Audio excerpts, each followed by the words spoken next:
Ólafur, þetta var, sannkallað spennu sekúndur í lokin. Hörkuleikur. Já, það var það. Alveg eins og við máttum búast, sko. Ég meina, við töpum heimaleiknum í deildinni og við vissum að vita allir deildinni, þetta mjög gott lið, þannig að ég held að allir leikinu sem þeir verða mjög erfiðir og verða allir svona flott. Það lítur samt að vera góð tilfinning að vera að koma með 1 sigur og svona skrefinu nærði að klára þetta. Já, klárlega. Ég meina, við viljum verja heimavöllinn og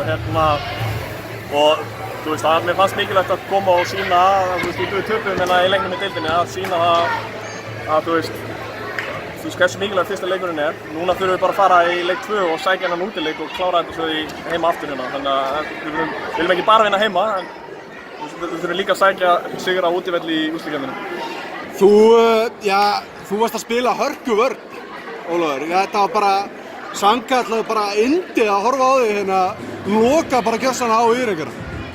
Já, það er bara það sem ég er mjög góður í og það er mitt hlutverk í þessu liði að spila vörn og ég elska að spila vörn, alltaf gert það, þannig að ég ger bara eins vel og ég geti því og það bara lukkaðist í þetta skipti var nokkuð blokk og svona sem að fegra kannski startið en þetta var bara fyrst og fremst þetta liðssigur, varnarleikur liðsins var heilt yfir mjög góður, auðvitað voru einhverjar svona glompur inn í vörninni á og til en heilt yfir mjög ánægður með þetta.